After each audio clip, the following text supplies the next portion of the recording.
All right, y'all, I'm so excited because I get to sit down with the amazing Bethany Hamilton. Bethany, thanks so much for being here. Glad to be here. So your story is incredible and what you have accomplished. You're an inspirational speaker. You have a new course out called Unstoppable. You have multiple books. You have a movie about your story. I mean, you have had like an incredible life in your young years. But I want to go back to kind of some of those early days and talk about, that love of surfing, because I'm sure most people have heard your story, but I want to hear it from you. Like, talk a little bit about growing up and your first exposure to surfing and how this whole thing got started for you.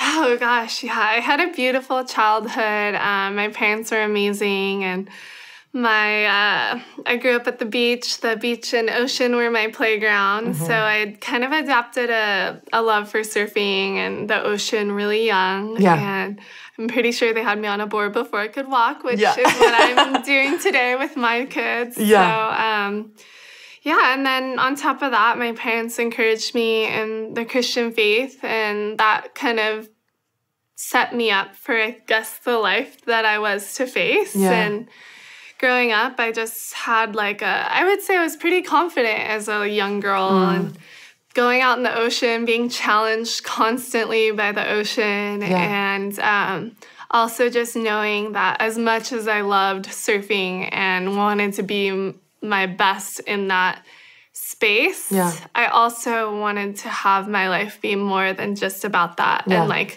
wanted God to be about whatever He had planned for my life. So I think once things got the unplanned happened, I was in a good headspace to kind of face that trial in my life. So you said something a minute ago, just now that I want to go back to. You said, I was pretty confident.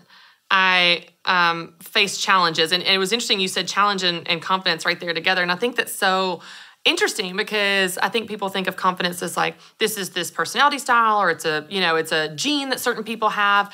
And I've always found that like when I challenge myself and I overcome those challenges, whatever they may be, that's what builds my confidence. So even before the tragedy, the accident happened, in those early days, what are some times when maybe you fell on the surfboard, or like you crashed, or like something that was like a challenge where you're like, that developed that confidence at a young age? Talk to me about that. Oh my gosh, the ocean is like constant. It'll beat you right left, right? Gosh, like knock you down. It is totally challenging you all the time. And I think starting in that space so young, it's like everyone sees it as just this beautiful, you're spending time in the ocean, you're riding waves, it's magical, and it is. Yeah. But it's also incredibly challenging. Waves just want to send you back to the beach. Yeah.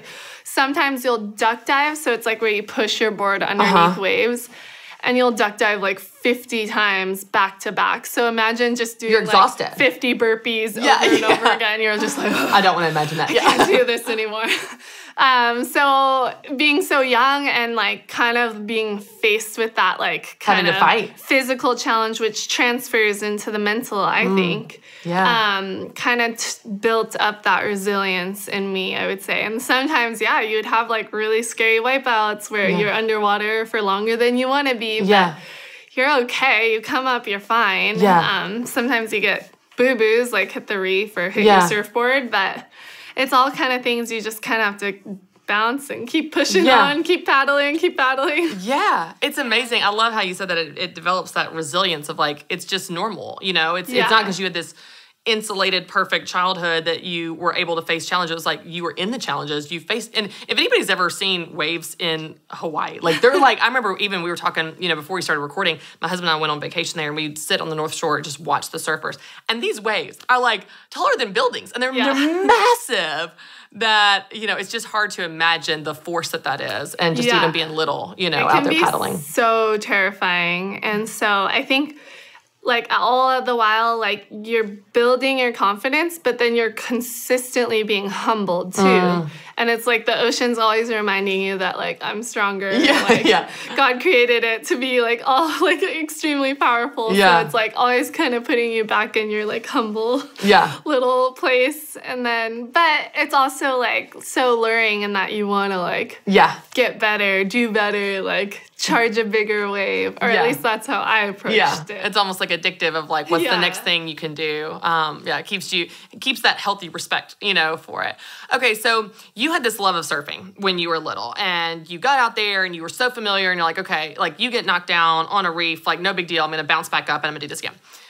In 2003, you lost your arm in a shark attack. And so after that, I think most people would think, well, surfing's over for me. And your story is the exact opposite, Bethany. Like, it's amazing how not only were you back on the surfboard, and I want you to talk to me about that, about like what led you to get on the surfboard, but how God has used you in such powerful ways through this platform that may not look like this had that not happened. So after this happened, you're 13 years old, is that right? What got you back on the board? Like, talk to us about that decision, because that was amazing. Yeah, I remember being in the hospital and I like looked down, I realized my arm's gone and it's not coming back. And it like all sank in, like in that moment of like, oh my gosh, life is different. Like, I don't know what my future holds. Like, maybe there was a bit of a confidence questioning going on. My like everything felt upside down. Like my future felt uncertain. And but all the meanwhile, I also had a sense of peace that like God was in control. And I also had a deep sense of like gratitude that I was even alive and breathing. And I knew that I could have died. And so kind of starting those days with like, okay, I'm thankful to be alive and I'm going to trust in you, God, because you tell us, John 16:33, in this world you will have trouble, but take heart, I have overcome the world. Before that it says he'll also give us peace. But so I had this peace that I believe only God could have given me. And that like propelled me forward for sure. But I also wasn't like, yes, I'm going to go surfing. Right. Like, what am I even going to be able to do, you know? But then I had a conversation with a friend by the name of Mike Coots, and he had lost his leg to a shark maybe like 6 years before myself. And he learned how to surf with one leg. Wow. So he came into the hospital like and just sharing, hey, like, I think you can surf with one arm. Like, I was paddling around this morning. He, like, went around and, just to see how it felt. That's amazing. And he's like, I think you can do it. So that, like, all it took was really just, like, that spark of inspiration. Someone believing in you. Meanwhile, my mom was like, no you're thanks. Not going to surf. Like, it's just not, we're going to move to the mountains or something. Yeah. Take up a new sport. You could be a photographer, like your brother. Like, so, like, naturally, I think it's human to, like, sometimes not think outside of the box of like what we think is possible. Right. But sometimes it just takes like that moment of like a spark or light bulb to like be like, wait, maybe I can. Like, yeah. And then once I did it, it was like no turning back. And so the first time you were on the board, were you scared? Like that you couldn't get up? Or I that was more scared that I wouldn't be able to do it. Like, it was like sharks were kind of irrelevant because I was surfing in really shallow, mellow. I wasn't like going into the deep, I mean like the fear that you wouldn't be able to get up because you're like, I've put myself out here. I'm in my bathing suit. I'm in the water. I'm on the board. I'm going to try. And I know this sounds silly, Bethany, but the reason I'm asking about that is because I think so many people get stuck there. They get stuck in their fear and they don't ever try to pop up. They don't ever paddle again. They don't ever, whatever their thing is. And so that's why like even hearing from you, someone that's done it, but it's not that you weren't scared. You didn't just run out there like, oh, I'm definitely going to do it. You didn't know. You hadn't tried. And I think so often, like so many of us don't necessarily have like a passion place or a thing that we're like super pumped on. Right. And I think to find that, it takes like willingness to try. And I had that willingness to try, like just a little hint of me that was brave enough to like get out there and try. And then I remember my first two waves, I like fumbled off the board. And then my dad's like, here, let me help you. And I was like, Miss like independent. I don't need your help, Dad. I got this. Yeah. But he gave me a tip, like just I had to adapt and do things differently with one arm. So I put my hand in the center of the board so that I was more balanced. And then I popped up on my third wave and like rode it all the way to the beach and just felt like one of the best rides of my life. Were you on top of the world? Just tears of joy. Like, okay, I'm doing this. Yeah. And then from there, it was just like kind of starting a life of adapting to my different circumstance. And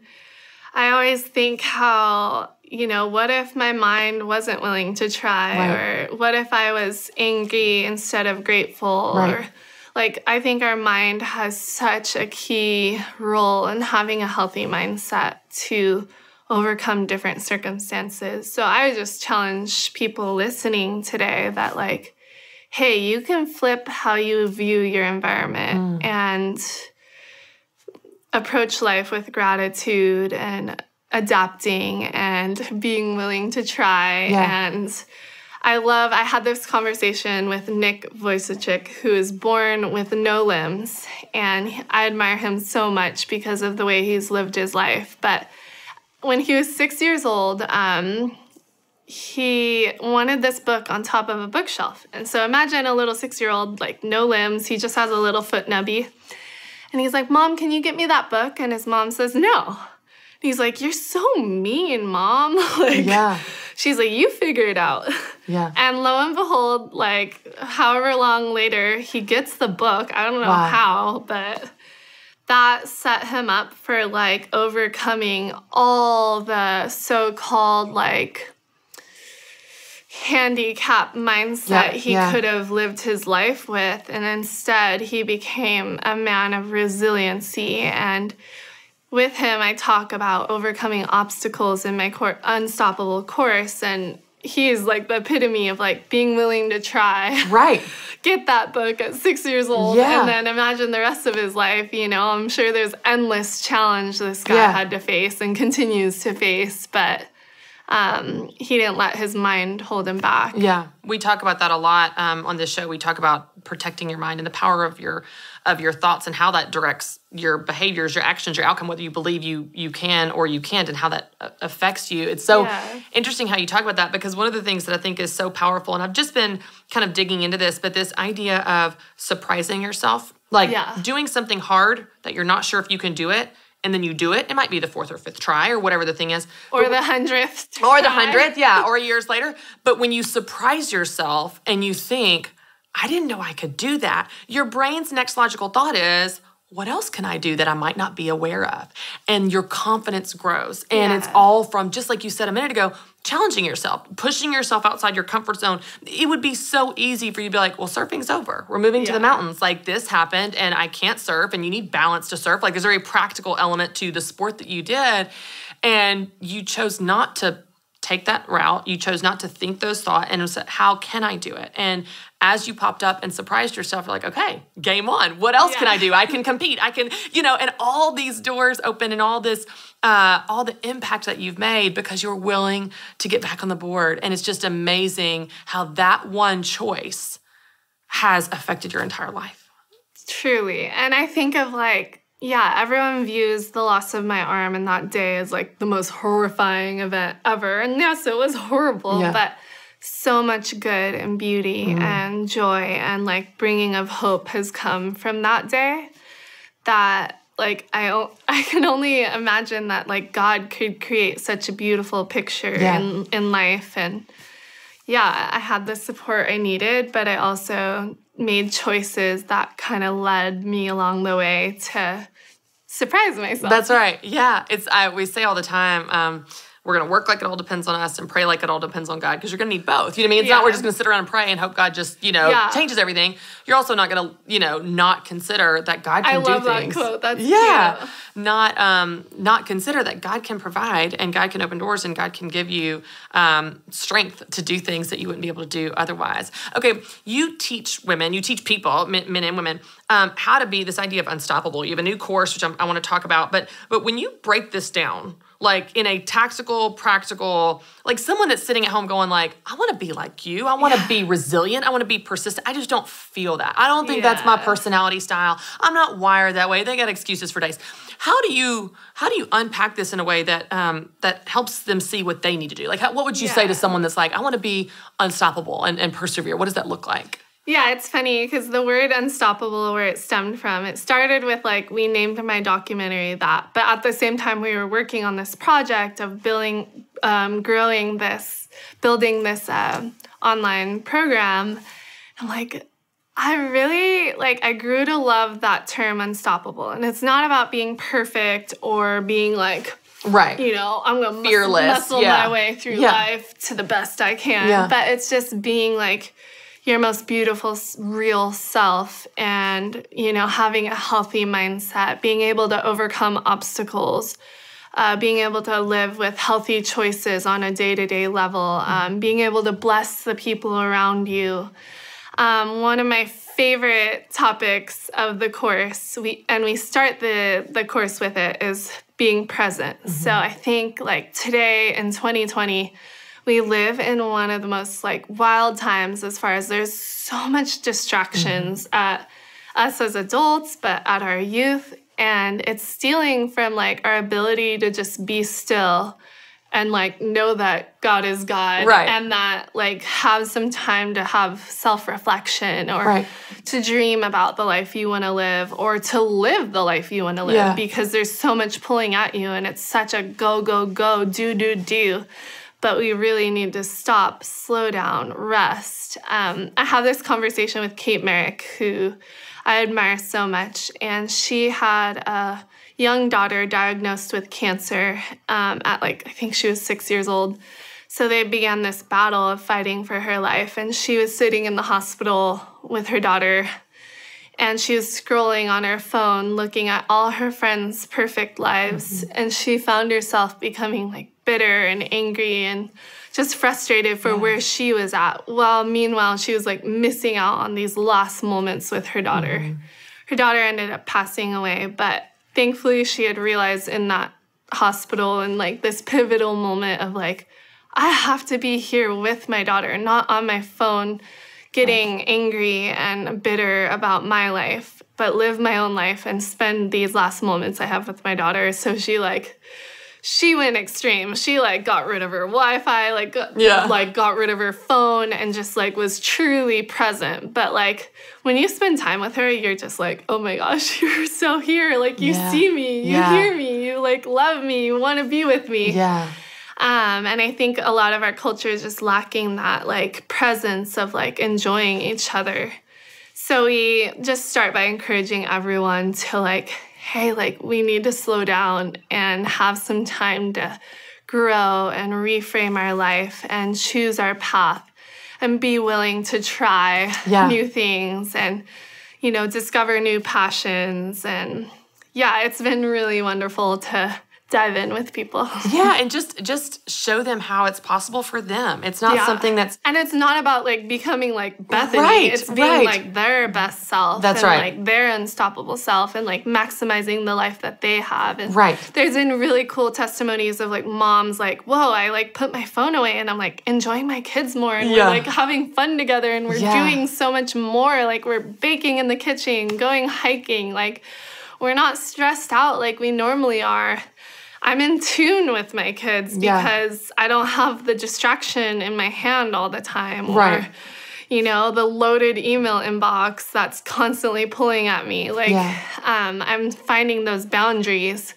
So it's just being able to, like, just be a little reminder and wake-up call for people that, like, we can set beautiful boundaries that make us able to accomplish all the more and love the life we're living. Yeah, it's amazing, too, because while your example is certainly unique of what you've gone through, everyone is going to face challenges. Everyone will probably face some type of heartbreak or tragedy or thing they never saw coming, they never wanted. And what I love about your perspective and just your example, Bethany, is even what you started with where you said, when I was in the hospital, I just remember being grateful to be alive. Yeah. Like, you could choose to be bitter, and I'm never going to surf again. And this is, and everything about what you would assess about your situation would be true, but you chose a completely different truth. Because I tell people all the time, two things can be true. Yeah. Yes, this was a tragedy, and yes, you're so grateful to be alive. Two things can be true, and you get to choose your attitude. And I just love that idea because I think that sometimes when it comes to gratitude, people think that, comparison, people think that, well, if you compare yourself with people that are better than you, then you feel, comparison is the thief of joy. If you compare yourself with people that are worse off than you, then you get prideful. But that's not always the case. Sometimes you can compare yourself with people that are having a hard time, and it creates gratitude and perspective. Like, I'm so grateful to get to be alive. I'm so grateful that, whatever the situation is, that you can always find something to be grateful for. And you're example of that is just such an inspiration for people to go, I may be having a hard time. I may be going through a heartbreak or a tragedy, but even in this, there's something to be grateful for. Even in this, there's some place to see how God has protected me, God has provided for me, God is opening a door for me, and even just your word about being present, like that one simple thing can change how people feel grateful for the, what's in front of them. Even if what's in front of them is hard, it's like, okay, I'm going to be where my feet, I tell people all the time, be where your feet are, wherever you are, be there. And it allows you to look up from your devices. Okay, so I know people want to know about the course Unstoppable. I love the name, by the way. I'm like, yes. Tell people where they can connect with you on social media and learn about the course and everything you're doing, because your story's amazing. Yeah, just check me out on BethanyHamilton.com, and then on the socials, I'm just at Bethany Hamilton, and you can find me there. And I even just blog if you're not interested in the course. You can get encouragement on my blog, and I was trying to put things out there that shed some light. That's so fun. Do you post any pictures of your kids on your surfboard with you? A little bit, I'm like, I need to see this. And you're like, I got the kids on there before they're walking. I need to see that. I have a really cute video of my older son and I party waving recently. Oh my gosh, that's awesome. Yeah, when we were home, and he's got the bugs. So it's getting my heartstrings all stoked. Starts early. I love it. Well, Bethany, you're amazing. And you're, like you said, everything in your story, so much of it, yes, God has showed up, God has given you peace, God has provided for you, that you've made the choice to glorify him, you've made the choice to honor him with your impact, with your platform, with your influence, and you've made the choice to be grateful and do what you can with what you have and get back on the board. So many people are benefiting from those choices. So thanks for being here. Thanks for your story. Thanks for your example.